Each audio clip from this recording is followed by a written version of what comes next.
Hey guys, it is March 21st, 2018, and this is Kyle.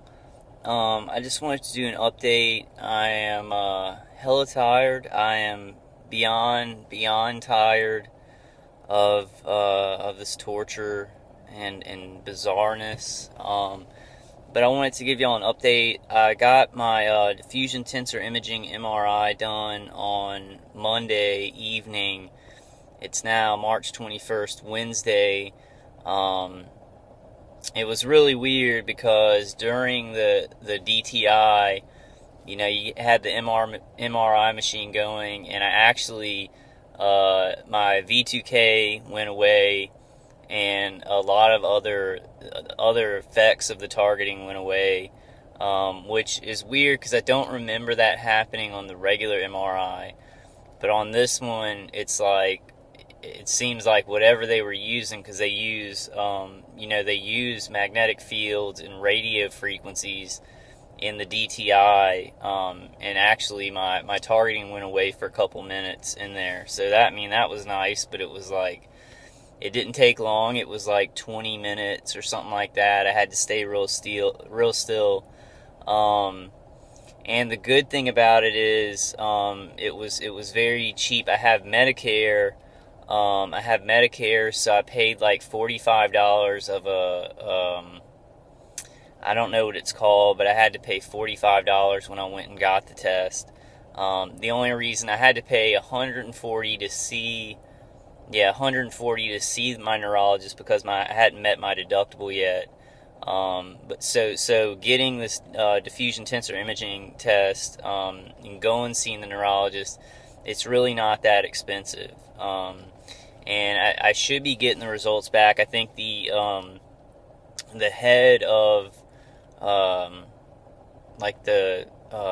gosh, I'm having so much trouble just putting my thoughts together. But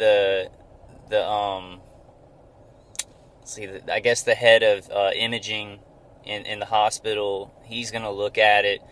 I told the person who was, because he was like, okay, what are we kind of looking for here? What kind of things did you come in for? So we'll know what we're looking for when we look at the DTI. And that was just the guy who was doing the images. He wasn't the head of imaging or anything like that. And I just told him up front. I was like, well, have you heard of the Cuban embassy attack? State Department workers had high-pitched sounds and headaches, concussive type effects, and I've been experiencing that same thing. And this is the test they got, and it showed that they're. So I told him exactly what I told the neurologist. So the head of imaging is going to take a look at it. Then my neurologist is going to take a look at it, and I do need to. Something weird did happen. I went to see my neurologist. He scheduled the test. It's actually the first one that he had scheduled, and he's been a neurologist for like 30 years. He's been a neurologist for a long time, in the city that I'm in, and it was the first one. He didn't even know if radiology had the capability to do a diffusion tensor imaging test, because he never orders them. That was kind of weird. But I don't think there was any foul play or anything there. But then it's like I came home because, he scheduled the test, and then he was like, okay, and then we're going to do another appointment. But then I came home, and I saw that I have an appointment on, let's see, 5/1. So it's 3/21 now. So March, April, May 1st, and it had a different neurologist name on there. So it seems like he's setting me up an appointment with another neurologist, which is really weird. So I'm going to try and make a new appointment sooner with him. I'm going to go see him sooner so I can talk to him about the results. And then I'm going to get a digital copy of it, and hopefully just a physical copy of the DTI MRI. But the deal is, when you go and you get an imaging like this,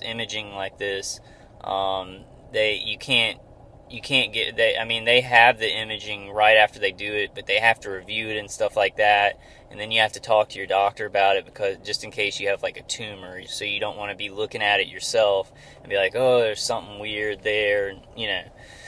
So so that should be soon, I guess, that I'm getting my results. I'm going to try, and I don't know how far out my neurologist appointment's going to be to discuss it with them, but I will keep y'all updated on that. I'm hoping that, you know, it can just bridge some kind of understanding between me and the neurologist and then my psychiatrist. And I don't know what they can do. My neurologist actually did say, he was like, well, if it comes back with damage to your white matter tracts, what do you want me to do for you?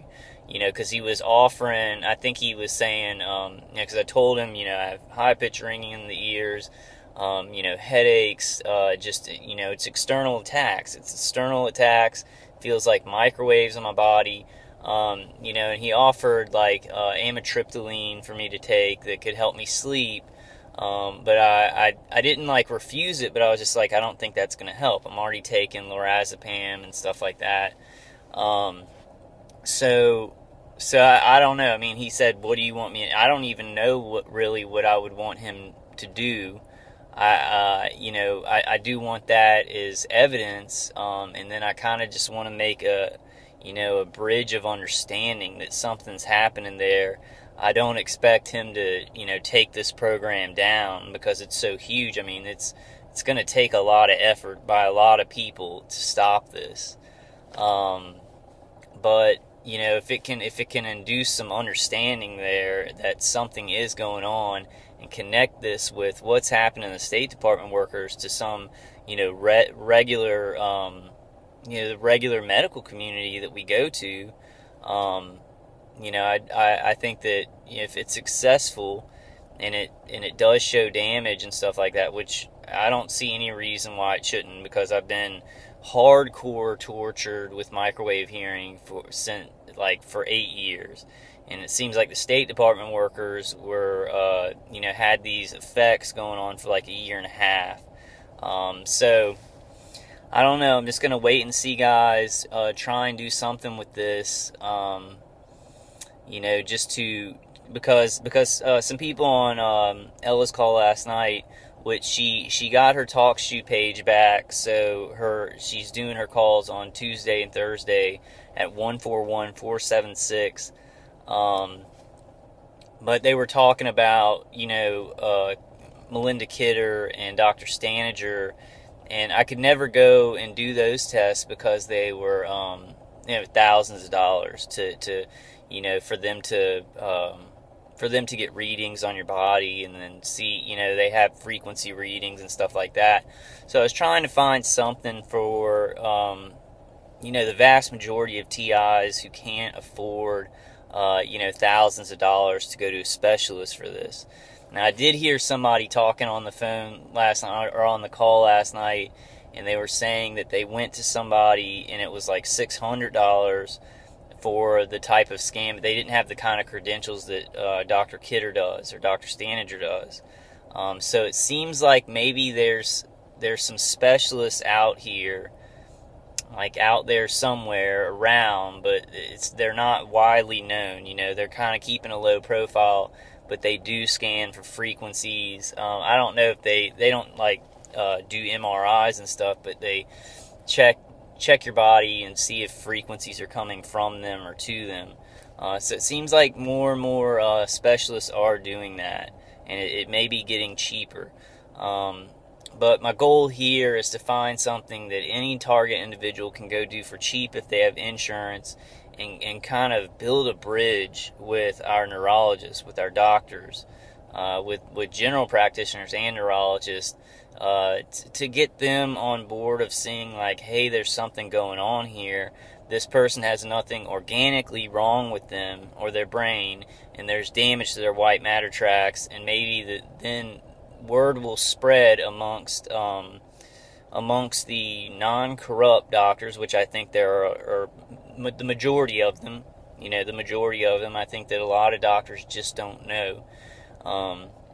And then, you know, I know there is COINTELPRO out there in every country. In our country, there's medical COINTELPRO, but I think that a lot of times doctors are just ignorant of the situation, and then they act like COINTELPRO because they either don't help us or hurt us more. So I kind of blame most of that on just doctors going by a certain protocol and not really realizing that this is happening. I know that there is medical COINTELPRO. Some of them are involved, but my neurologist here, I'm pretty sure he's not. I don't know how I would know. We'll kind of see how everything goes, but guess that's pretty much it. I just wanted to do an update.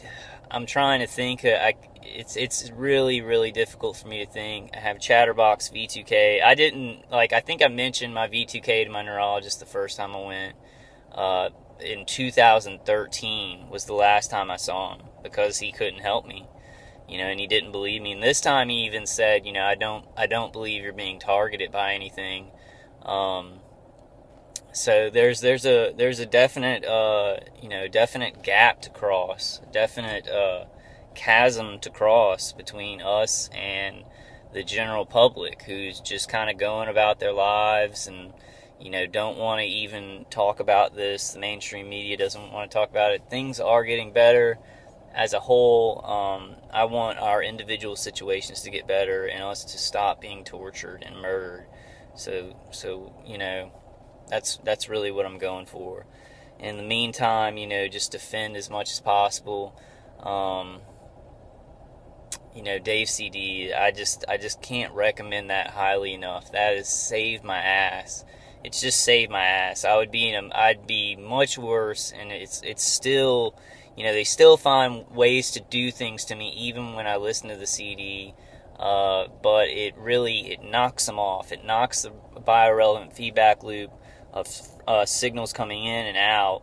So they're reading signals and then sending signals back to regions of the brain. It it just keeps that at bay. And it's probably doing a lot better than, because I've gotten used to listening to it and then kind of used to this level of pain that I'm at from the torture. But if I stop listening to it, probably in about 2 weeks, I would be like, wow, that thing, I can't believe how much, how much pain it gets rid of, how much of the attacks it helps. I can't think of anything else. I was thinking about doing a video last night. It seems like I had a lot more to say. It seems like I had a lot more to talk about, but I can't remember right now. I hope you guys are doing good out there. I know a lot of people are struggling and really hurting very badly. And we gotta just keep going. Do the best we can and just try and make people understand. This is going to happen sooner or later. It's going to happen sooner or later where this stops. This experimentation stops. So we've got to quicken it as much as we can. Gosh, I just hope you guys are doing all right out there.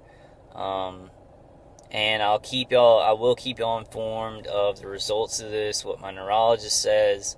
I just want to let y'all know about the whole process. So that target individuals out there can maybe go and get this if it's successful, and like my neurologist responds well, and then we can figure out something. If it's good evidence to have, if that's the best that I can get, is that there is something strange there, and it's good evidence, but my neurologist really doesn't know what to do about it then. And I'll talk to him about that. I'll talk to him about what I do want him to do. I would like him to write me, if damage is shown and I don't have anything biological going on with me, like that's just organic, something in my brain, then I want him to write some kind of medical report that would go along with some evidence, and just keep piling up the evidence. Alright guys, I don't have much more right now. I'm just kind of making it through. But I'll try and, I'll try and make, I haven't noticed any more. Well, I'm getting to about 15 minutes, so I'm going to go ahead and end this one here, guys. But I'll try and make another video soon. I love you guys. God bless you, and let's just keep moving forward. Even though let's just keep moving forward. All right.